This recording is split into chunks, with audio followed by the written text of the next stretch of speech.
now, and we need them now. We have fire everywhere. It is jumped. Our event, it is jumped. Give me everything you got. Just give me everything you got as soon as you can.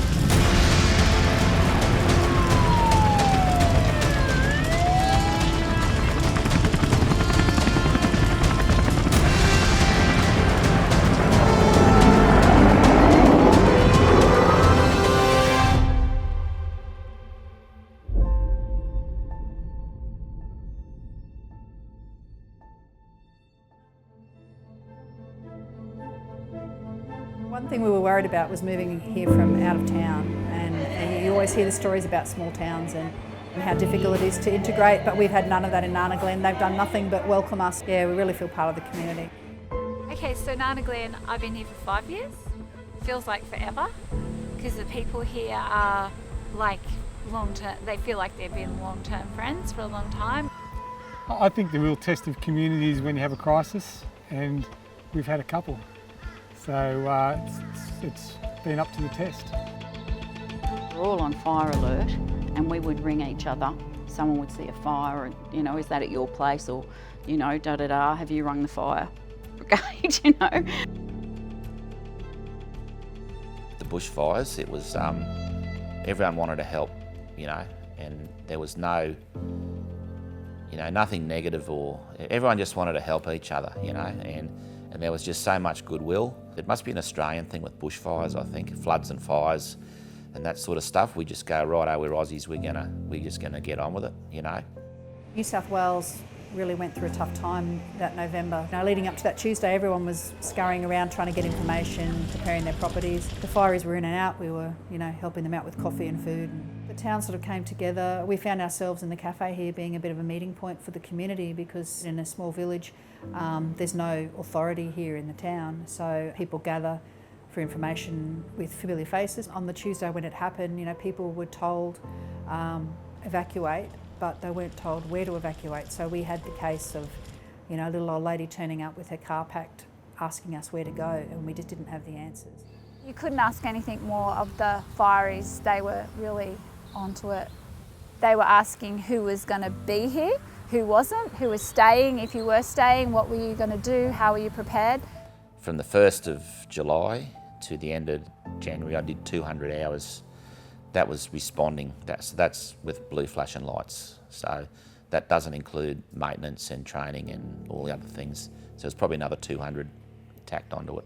They came to our house in the days leading up to the fire, and they were working out where the water sources were so that they could draw water, continue to protect the property.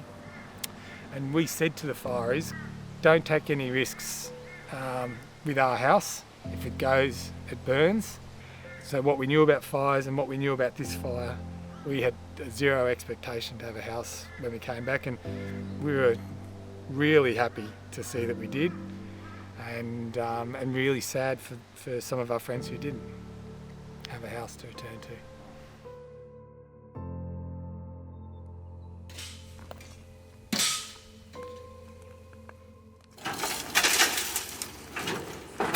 I mean, we looked at Ian's place on the Tuesday morning and thought, if it goes through here, he's got no hope. It's always in the back of your mind that you couldn't do anything to help him. We were there when he came back to his house, so yeah, it was tough seeing that.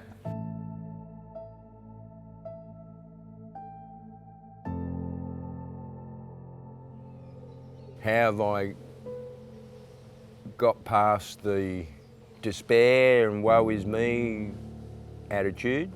I think from the first day of picking through the ashes, we pulled out what I've been showing you, and I was going, wow, wow. So I actually was quite buoyed. In fact, I was quite happy because I had something.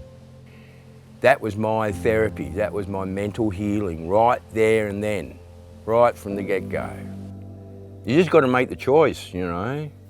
Stay or go, fight or flee.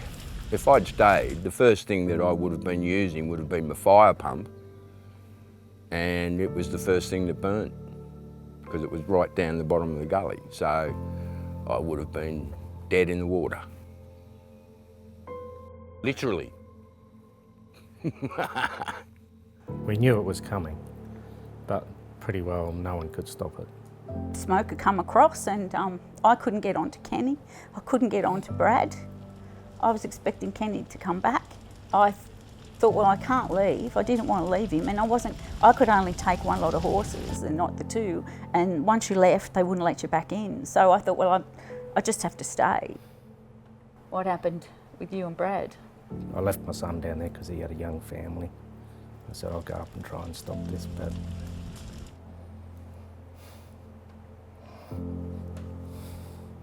He's a good boy. He come up with you, didn't he? yep. We just got smoked, completely smoked in. We couldn't even see one another. So trying to fight the fire up here, which is probably a couple hundred metres away, you wouldn't have been able to do it because you just couldn't see. And pretty well, you know, the fire was here and she was aglow.